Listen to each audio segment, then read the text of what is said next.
Hi, I'm Peter J. Ray. Welcome to Adventures in History.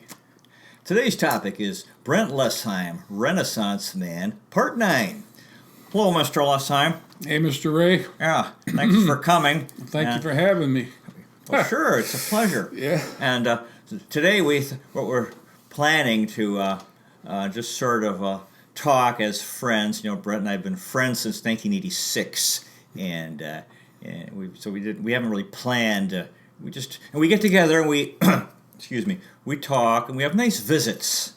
You know, a nice time talking, and so we thought we would try, even though with having the camera or thing filming, we could still, as much as we can, act as if we're just talking with each other. So, you know, because we've had a lot of fun talking, and there's a lot of goodwill, and you know, I think Brent and I, we can talk history, and we have interesting discussions, because we both, you know, not many people are into history, or have the right attitude about history. So anyway, so that's what I had in mind. Mm-hmm. So anyway, we'll see. It's kind of cold out there today. Pretty cold. Last night was a snowstorm. Yeah. Yeah. Anyway, we're moving toward. So do you have anything you want to talk about, Brent? Well, let me see. Well, you know, I wish I could talk about things, but I don't have a lot to say, especially when I'm on camera. Well, that's all right, though. I'll get adjusted. You do have a lot to say. Yeah, You actually do. Yeah. It's just a matter of being able to, in my part, to say the things that can get you to say, because you do have a lot of things to say. Oh, well, thank you. Yeah, that are interesting. It's just with the gravity police, people that want to hold you down, I have that in the back of my head, and it keeps me from really expressing myself sometimes, because gravity police? Yeah, they want to keep you down to earth. What does that mean? I don't. Well, you know, in today's climate, the politics of today's climate, you know, it's very touchy politics, and sometimes when you don't mean to be talking about politics, you are talking about politics, because we're all political animals. I think from the day we're born, even though we don't realize it, we're shaped by our environment and our parents, the way they bring us up, and family, and social issues and racial issues, and it's just, I don't know, right now it just seems like a real time where people are at odds with each other. Oh, and you're concerned about having... saying the wrong thing. Or offending someone. Having not intentionally. Conflict. Yeah. Or repercussions. Right. Or getting on Bernie Sanders' enemies list. Right, yeah. Yeah, the boomerang. Well, that's why it's important. I guess the spiritual life is so important. Right. So that we can, even if people or groups can't see good in others, you know, we can see good. That we're children of God. And, you know, that whatever happens politically, you know, that we can... God loves us, and that's the most important. You know, we keep coming back to that. I think, for me, you know, that we are loved. Mm-hmm. That we were not created by Satan. No, we were created by God. So there's this goodness in everyone. Right. So with these political things, try to keep that in mind, and win people over. You know. You might have, and I've had politics myself, which are now I think, oh, that was terrible. My political position was terrible. So, you know, people are people, and we have to win people over. You know? Yeah. And it's a troubled world we live in, and we can just do our best to. So. Anyway, to try to contribute. Right. And be positive. Right. Yeah. Yeah. It takes work. It definitely takes work sometimes to be positive. Say a positive thing. Say the right thing. Yeah, it takes concentration sometimes. I used to think you could just wing it all the time when you're talking to people. Oh. That's not always a good thing to just wing it. What do you mean by that? Wing it. Oh, I guess just I don't know, trying to be yourself around in the public or with people. What you think is yourself. Well, you just kind of the term "wing it," letting it fly. Well, I have this talk this afternoon, and I'm kind of nervous. I don't know what to say. I think I'll just wing it. Oh. And that's not always a good thing to do. That to be so spontaneous. I mean, spontaneity has its place, but Well, we have to adjust to whoever we're with. Really, exactly. That's the challenge of human relations. Exactly. We are who we are, and then you meet different people, and they're all different. Exactly. And depending on who you're with, you really have to be different. And that's kind of a challenge. Because how can you are who you are. Right. So That's right. But you're right. Some things you don't want to. You try to think of that person like, okay, what can I say to that person that we can have a nice talk that won't offend them or interest them, And so obviously, if it's politics, maybe you don't want to get into it, Right. because it'll just be. Especially me, I don't have a good handle on politics, so I tend not to get into that. I mean, with new people that I have met.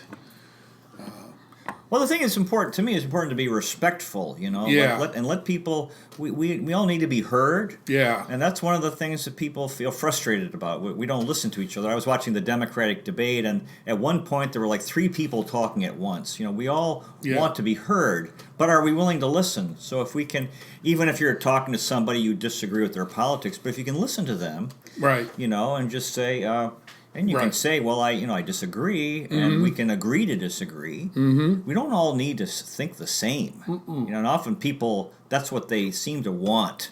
Right. And that's just not a right attitude. I No, think, 'cause, no. but that's what I try to tell people that okay, I respect your opinion. Mm-hmm. Maybe they don't respect my opinion. Okay, fine. if they want to condemn me or whatever, criticize me, okay, that's fine. Uh-huh. But I want to Yeah. say let's agree to disagree. And Yeah. I like the whole idea of. Sometimes if you can take a hit from somebody, then later they can think, oh, he's okay, and then you can be friends even if you have sometimes okay, let's say we have different politics, we can still be friends. Right. For some people, it means like, oh no, we're enemies because of our politics. No, we don't need to do that. Yeah. We have to win people over, and we can. Yeah. We can do it. We can win them over. Destroy our enemies by making them our friend. Yeah. With kindness and love, right? Right. Yeah. I mean, because love is the great. We don't respect that enough. That quality. And you can't do that, love and be kind to people, if you're dissipating your energies, like in drinking and drugs and sex, because Right. it just destroys you. And you got to build up your mental muscles to be kind and loving. And meditation. Right. Yeah, yoga meditation, because that's the. Right. So God's the source of love. Right. How can we be? I want to be a loving person. Mm-hmm. I really do, because I know that's what we're supposed to do. But I know I haven't. I haven't very often been loving to people. And so you're doing a pretty good job, in my opinion. Well, thank you. For that. But we have to do better. Right. And we have to, because I want to really succeed in life, and so meditation is, have to. I always say that I have to spend more time at it. Yeah. And often we can get busy with different. And then meditation is neglected. Mm-hmm. You get busy with doing a lot of different things, and then we lose our effectiveness. So I think it's very important to make sure. Okay, it's a certain time. I need to meditate. Yeah. I didn't get all the things done I wanted to do, maybe, but okay. But meditation is more important than that, because because who we are, I want to have a positive aura and help people with a positive spirit. Yeah, because you want to be happy. Be happy. Joyful. Because, we can be overwhelmed by the negativity of others. Yeah, right. And become miserable. So we need to have that strength to be able to be, when people are negative with us. Mm-hmm. And it comes through God contact, in meditation. So that's why it's so important to do that. Even, it's work, and it takes time, and sometimes you feel like you're not doing anything. We have a sense like, oh, we got to do stuff, Right. do stuff. That's what's important. And when you meditate, you're not doing it; you're just sitting there. But I think it's actually the most important. It is the most important activity, because you're gonna change yourself to be more positive and able to really be a positive force in the world. Yeah. Yeah. And it's even though it's not respected today, because Yeah. people don't understand that, because we think it's like what we do. We have to do stuff. Right. It's not. We do two things: the stuff we do, and also who we are, and how our aura affects others. And it's hard. The aura might be even more important. Right. Right. Because sometimes you're doing stuff to maybe help people, but then you look down on them, and so you're actually hurting them. Maybe helping and hurting, but you're actually maybe hurting them more because you're killing their spirit. You're like a lot of people in mental health field, I think, are like that. Because, they'll maybe look at these losers, they're sick of hearing depressed people, and they think they're lazy or whatever. And then, and then they work with them, and they look down on them, and they don't understand. Maybe they're getting... People think, oh, I'm getting paid. As long as I keep my job, everything's okay. Yeah. But are they really helping people? Yeah, I've had some experience with the mental health field, and there have been a couple outstanding individuals in that field dealing with me, and just the way they acted toward you, right? Yeah, the kindness. They don't make you feel like you're an object, and they respect you. Right. And they respond to you, and And that's so empowering. Right. And that's empowering. They talk about empowering a lot, but right. A lot of times there are people that are doing stuff that's not empowering. Yeah, that's true. Because it's again, it's a spiritual thing, and it takes the willingness to spend time in meditation and on it to become positive. Oh yeah. And so. Not a lot of people aren't willing to have no interest in fighting their restlessness. Yeah, that's true. Yeah, it's a battle. Or they think, no, I'm doing fine. They want to live their life the way it is. Anyway. Yeah. So that's okay. It's until you hit a brick wall and you wake up and realize, okay, there's something I'm missing here. I got to find my way out of this, and that's when the search starts for a healthier way of living. So I saw this quote by Gandhi. He was talking about hospitals. He said the proliferation of hospitals is not a mark of improvement in civilization. So he didn't see more and more as a good thing. Mm-hmm. They talk about healthcare all the time now. I talk about healthcare, but I think again it gets back to like meditation, that we can the doctors, they do their best. Right. And these drug companies, they're also doing things which are helpful, and all the people, the nurses, they all but they're limited in what they can do. But that's why I was reading in our teachings, SRF teachings, that if you succeed in meditation and meditate deeply, and let's say you're having health trouble, you will be healed. Yeah. But the kicker is, will you persevere in meditation? Right. Will you take the time and then to fight and succeed? Yeah. We both know the challenge, but the thing is to keep trying. And I've been meditating all these years and still working at it to try to meditate deeply. Mm-hmm. So anyway, I haven't meditated in a while, but I'll get back to it. Right. Yeah. But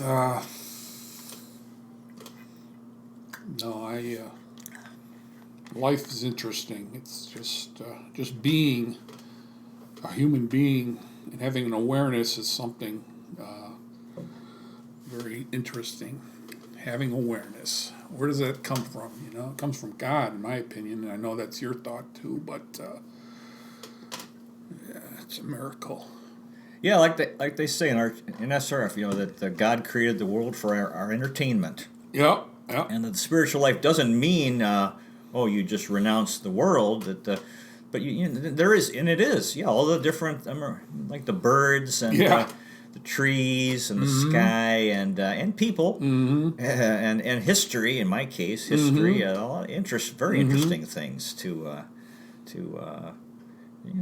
well, worldly things that are wholesome, we can enjoy, right. None of that without forgetting God stuff. While loving God every moment, Yeah. and then really enjoy and see the.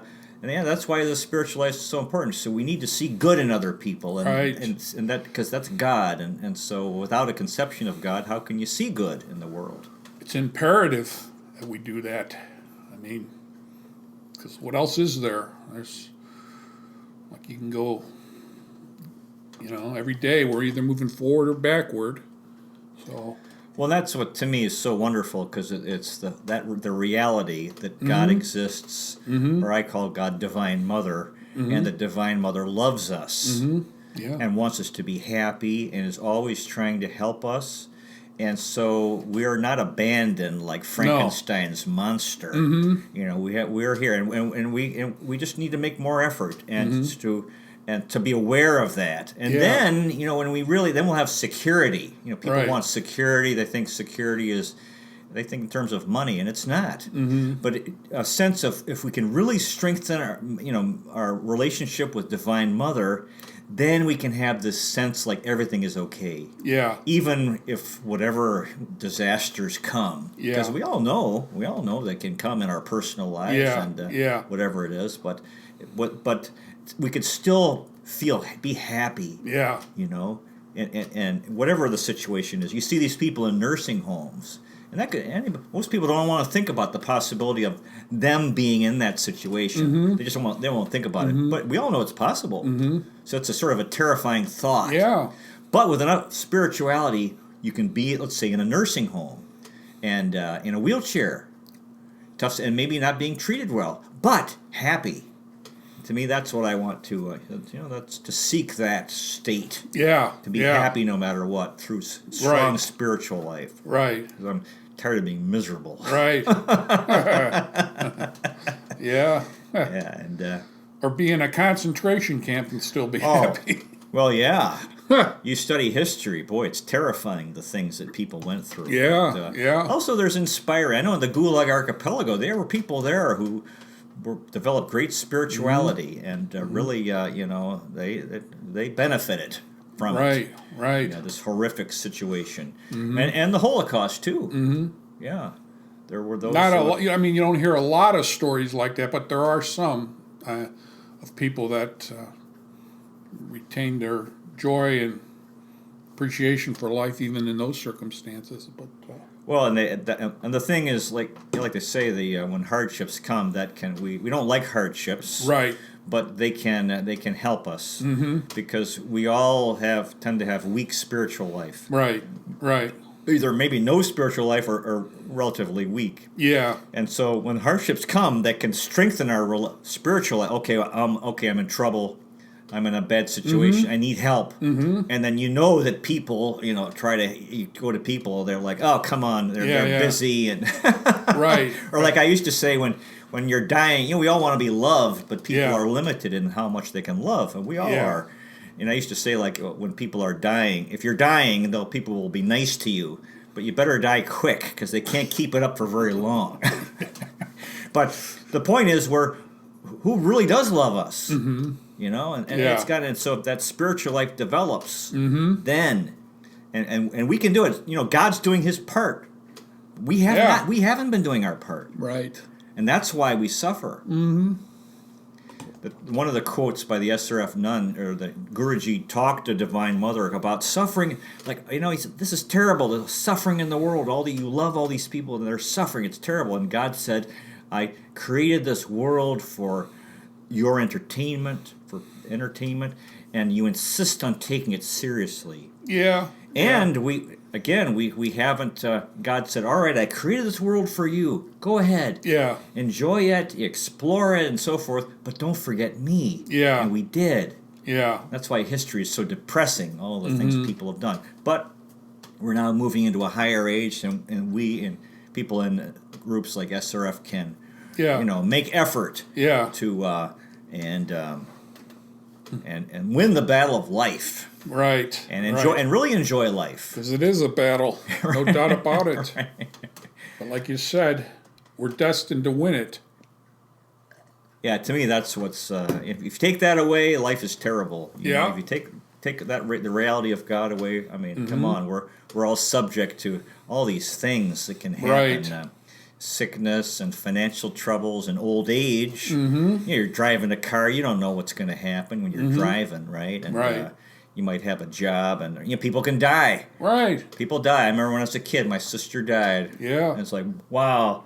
And my poor parents, what they went through was so hard, and you can love someone. That's all these things. So that's why the spiritual life is so important, so that we can be happy, and despite what happens, and then really purify ourselves, so we are liberated souls and don't have to reincarnate. Yeah. Go through all this stuff we go through. Yeah. And pursuing worldly things, wealth, fame, and so forth, and sex, food, and alcohol. Right. That we can, anyway.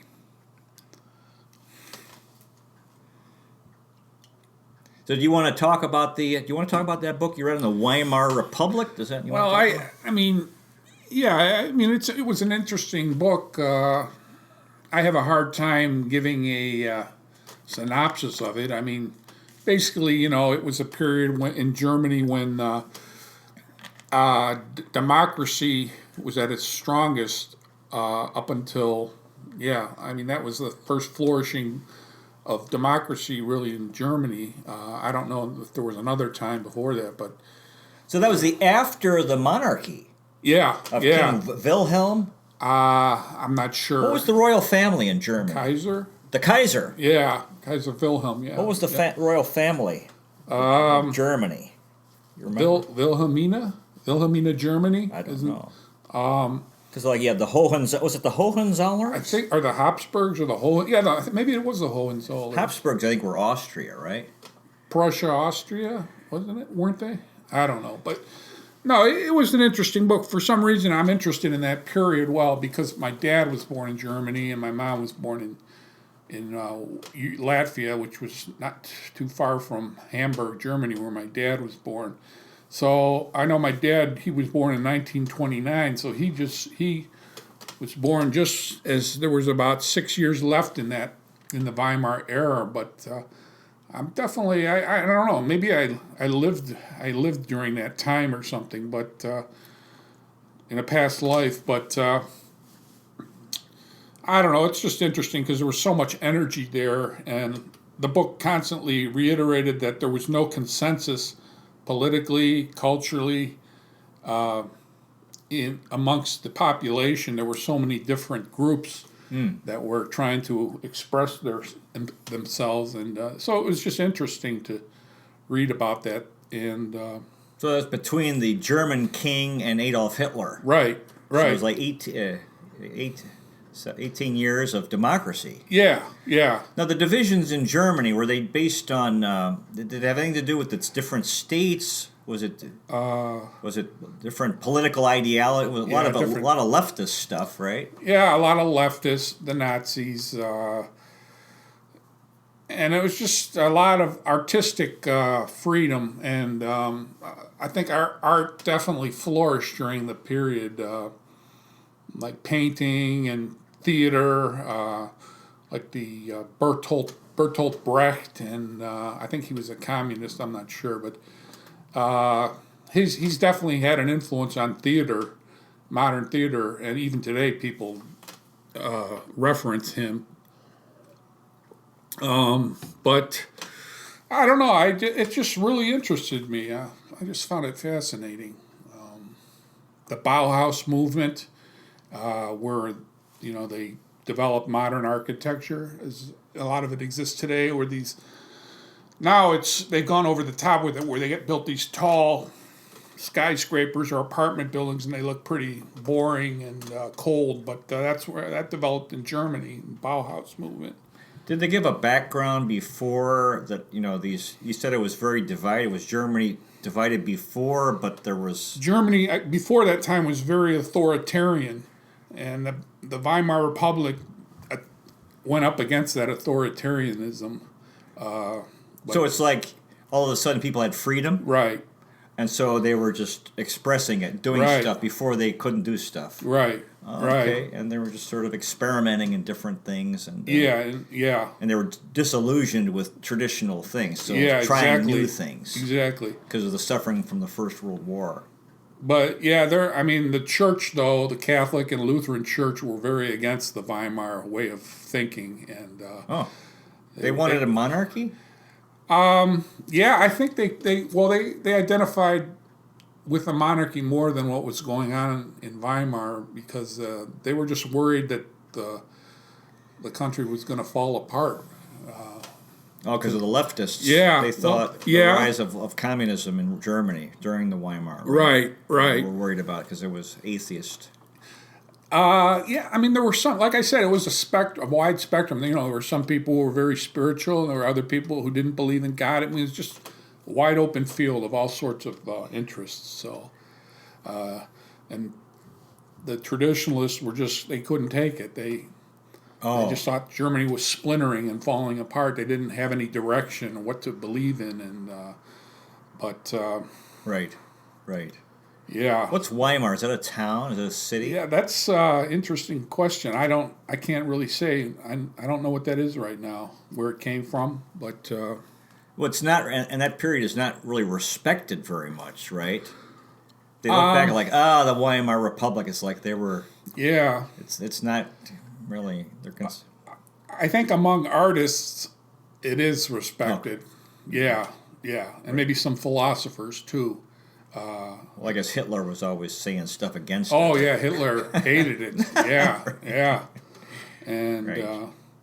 right. So Was there? Do you remember any influence of the different regions of Germany and their influence? yeah, well, I mean, Berlin was, I think, the center, and then there were Munich was part of it, and I think Freiburg, Germany, and I mean, it affected the whole of Germany. Hamburg. But were the groups based on geography? No, they were most of these people were based in Berlin, I think, except for the one philosopher, Heidegger. He lived in the country in a small cabin. He didn't go for that cosmopolitan way of living, but it was definitely a cosmopolitan movement, meaning an urban movement. It didn't start in the countryside. So the splintering was in the cities. Mostly, yeah, I would say that. That's where the heart of it was. And there were leaders of various groups. Right, right. Do you remember any of the leaders? Well, Except Heidegger was one, but let's see. Katja Kollwitz was an artist, a famous Weimar artist. Who else? I mean, Einstein, he was in that milieu too, and I can't really think of the other names right now, but just a lot of, Bertolt Brecht, the playwright, Kurt Weill, the orchestra, famous orchestra conductor. Well, they had, when did they have the economic crisis? When was it? Yeah, the first one I think was in like 1921 or 22, and then there was another one around 1931, the Great Depression. So they actually went through three crises in a generation: the World War II, the economic World War One, World War One, and the economic depression of 1921-22, and then the one in 1931 or 32. So they went through three major crises within a 20-year period. So the late 20s, things were pretty good? Well, they were good for some people, but not good for other people. I mean, it was just like a ferment of activity and that was flourishing. I mean, you had plenty of poor people at the same time that were discontented and angry, but you also had these artists who totally flourished during that period, and it was the climax of their artistic careers. So it was an urban. Oh yeah, It was an urban thing. Yeah, Right. Exactly. But people in the countryside were aware of what was going on too, but not as much as in the urban centers where people were really embracing it. So. Well, that's the thing people have enjoyed about urban life is the freedom. Right. And then you could collaborate and find people like you. You get together, right, and have your meetings and whatever. And in the country, you're kind of dispersed, and then you're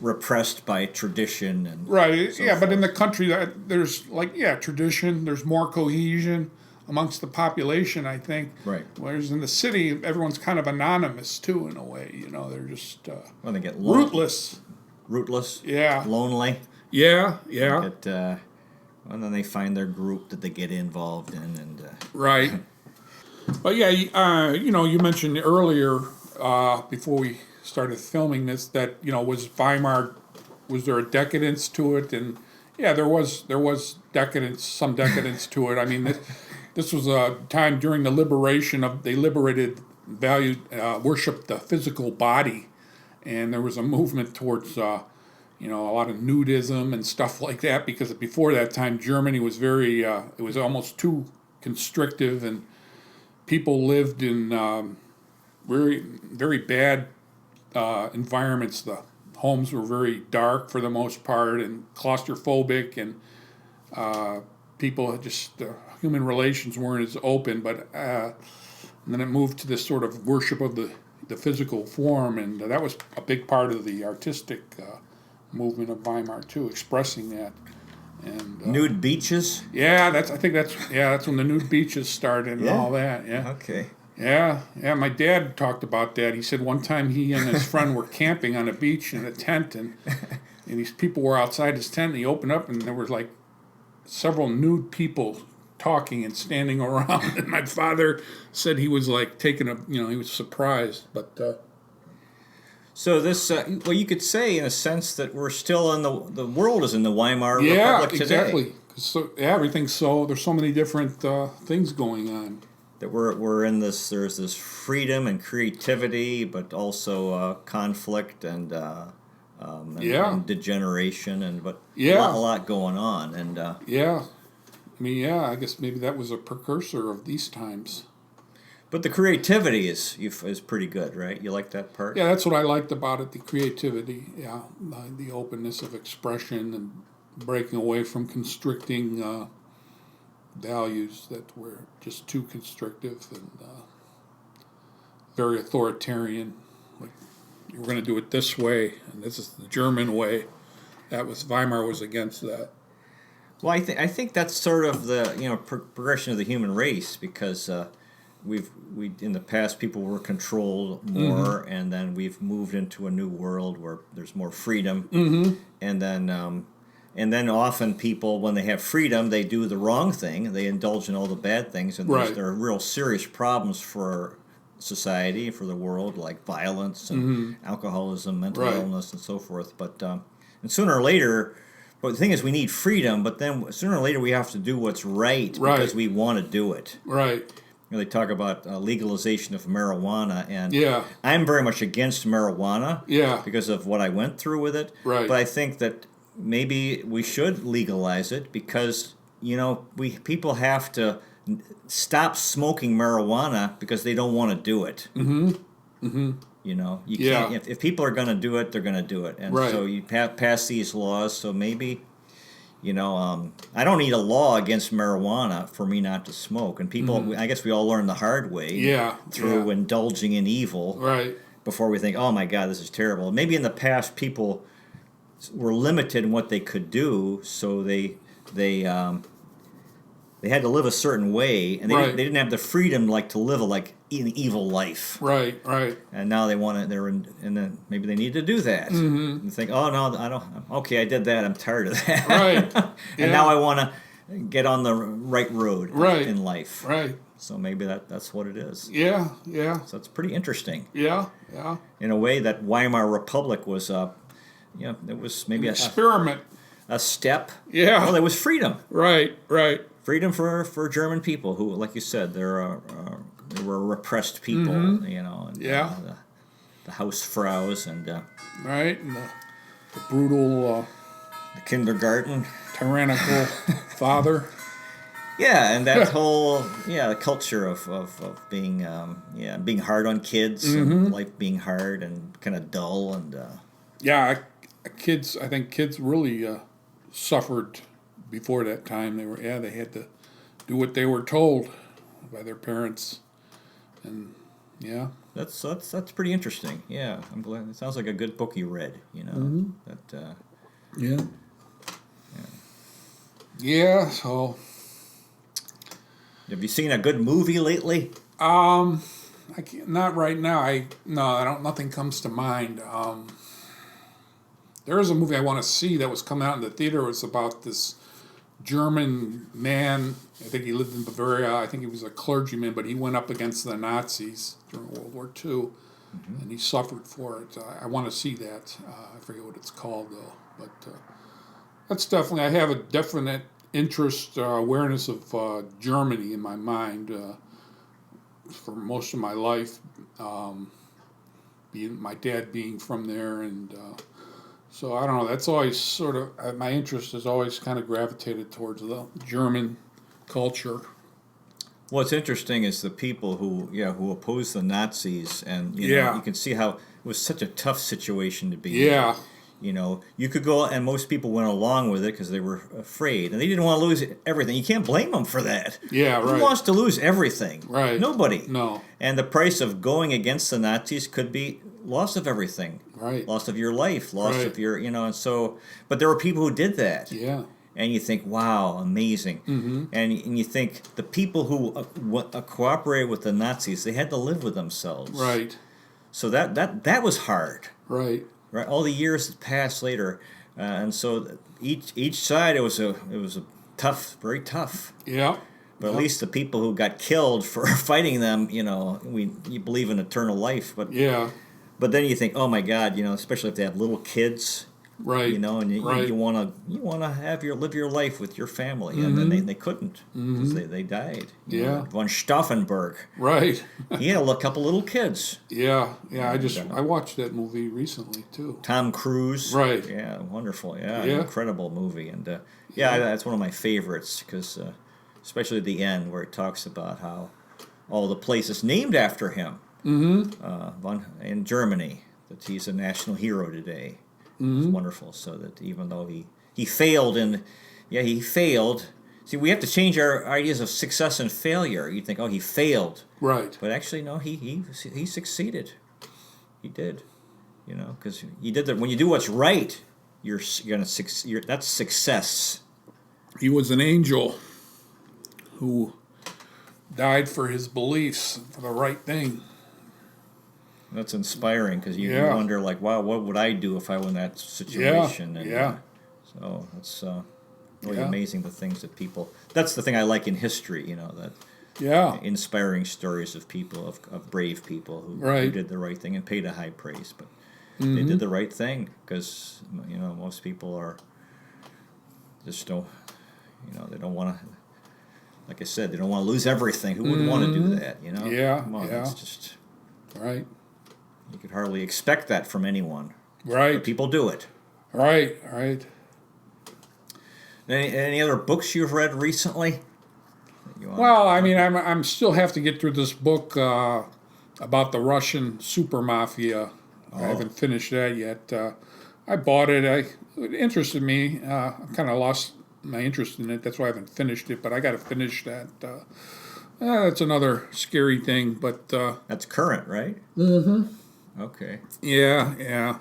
It's goes the history of the Russian mafia. Goes way back, and there's a certain people have a certain mystique. They have a mystique about it, and but they're just bad guys, and but they're very powerful in the Soviet in Russia and the former satellites of Russia, and so I think there's something to be aware of. And is that connected to, is that a communist legacy? No, it was there during the Tsar times too, so it's been there through all types of.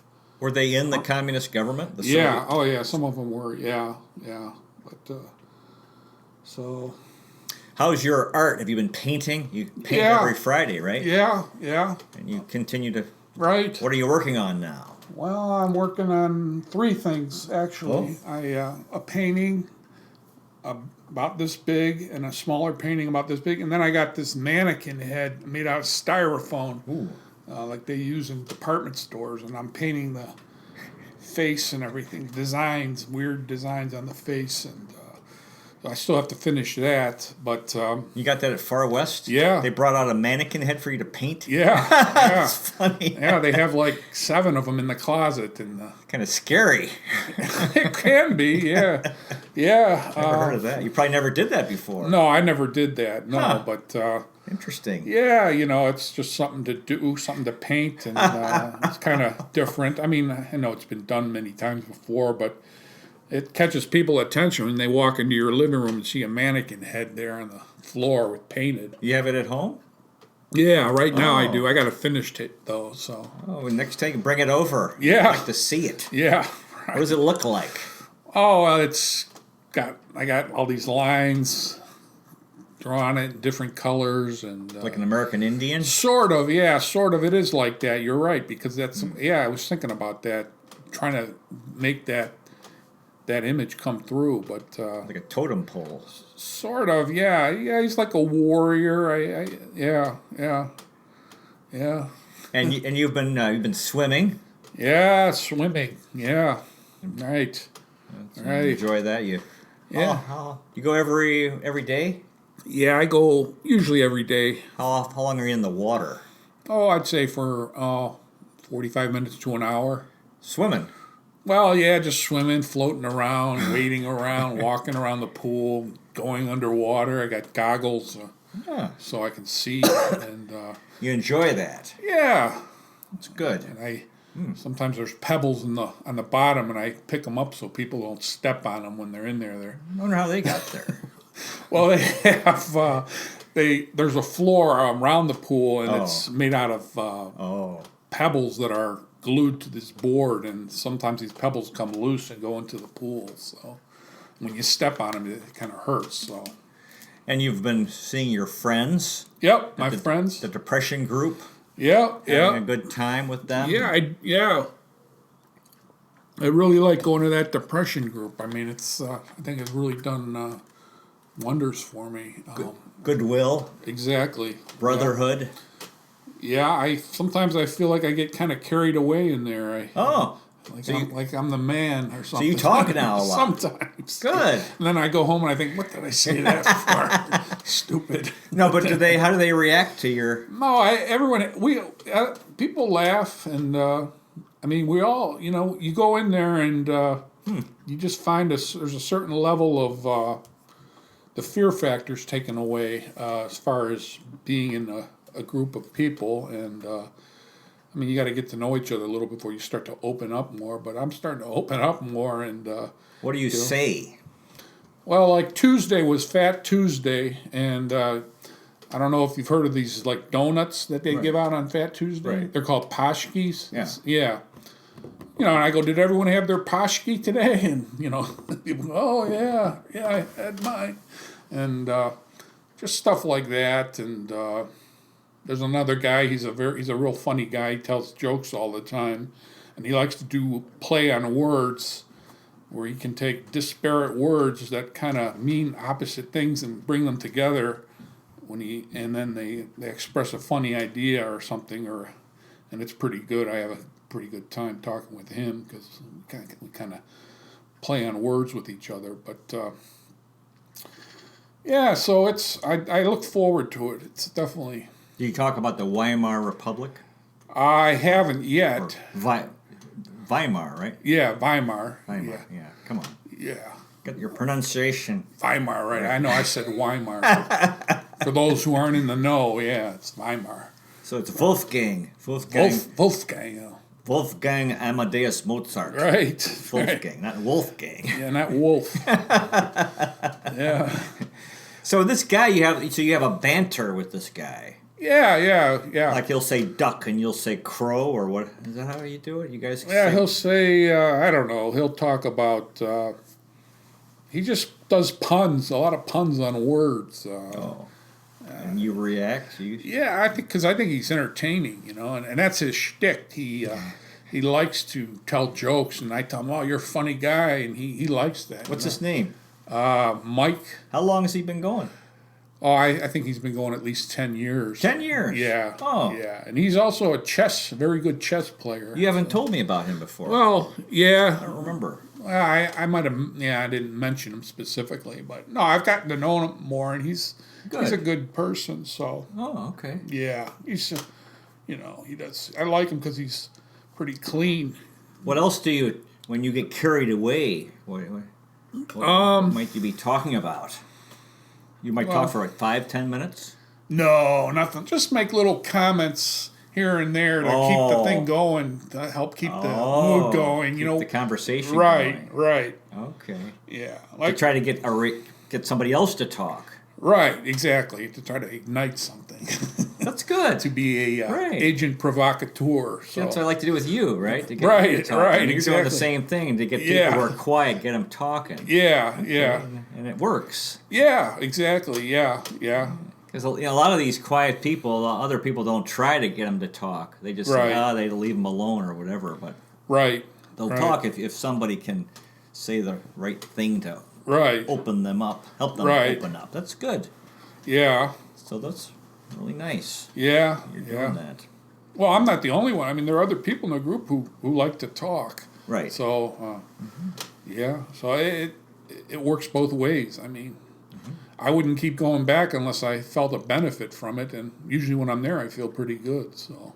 Do they talk politics? No. That's one thing the person who supervises the group said. No politics, no religion, but can't talk. But people still do.